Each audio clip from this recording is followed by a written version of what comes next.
거대 야당과 피해자인 서부지법이 재판하는 것의 모순성. 서울서부지방법원 사태를 둘러싼 재판은 근본적인 모순을 안고 있다. 이번 사건의 가장 큰 피해자는 서부지방법원이고 거대 야당은 이 사태를 정치적으로 활용하며 강경 대응을 주도하고 있다. 그런데도 재판은 여전히 서울서부지방법원에서 진행되고 있다. 피해자가 직접 재판을 진행하는 상황이 공정한가? 법과 원칙을 강조하는 사법부가 스스로 공정성을 훼손하고 있는 것은 아닌가? 피해자가 직접 재판을 진행하는 것이 공정한가? 법원은 사건에서 중립성을 유지해야 하지만 이번 사건에서는 피해자가 곧바로 재판을 담당하는 이상한 구조가 형성되었다. 이는 형사재판의 가장 기본적인 원칙인 공정한 재판을 받을 권리를 심각하게 훼손하는 문제다. 만약 한 개인이 특정 사건의 피해자가 되었다면 그 개인이 직접 판사가 되어 가해자를 심판할 수 있을까?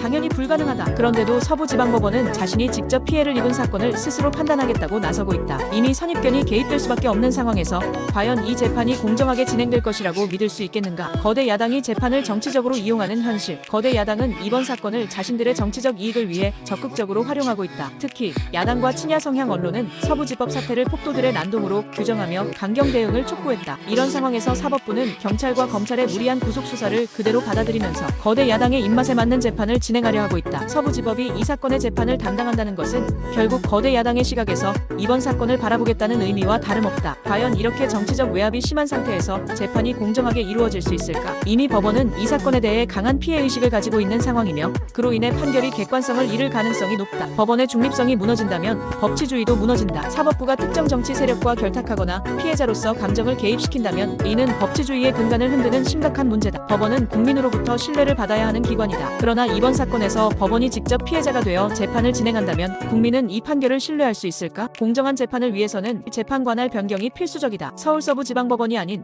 보다 중립적인 법원에서 사건을 심리해야 한다. 이 구속자들에 대한 공정한 법적 심사가 이루어져야 하며 야당과 사법부가 합작하여 진행하는 무리한 처벌이 중단되어야 한다. 결론 정치적 재판이 아닌 공정한 재판이 필요하다. 현재의 재판 구조는 공정성을 보장할 수 없는 심각한 결함을 안고 있다. 피해자인 서부지법이 직접 재판을 담당하는 것은 법적, 윤리적으로 옳지 않으며 거대 야당이 정치적 이익을 위해 개입하는 상황에서 이 재판이 객관적으로 진행될 가능성은 더욱 낮다. 법원은 자신이 피해자인 사건을 직접 다루는 모순을 즉각 시정하고 보다 중립적인 기관에서 사건을 심리해야 한다. 만약 이를 무시하고 강행한다면 국민들은 이번 재판을 정치적 재판, 보복성 재판으로 인식할 수밖에 없을 것이다. 법치는 감정과 정치가 아니라 원칙과 공정성 위에서 이루어져야 한다.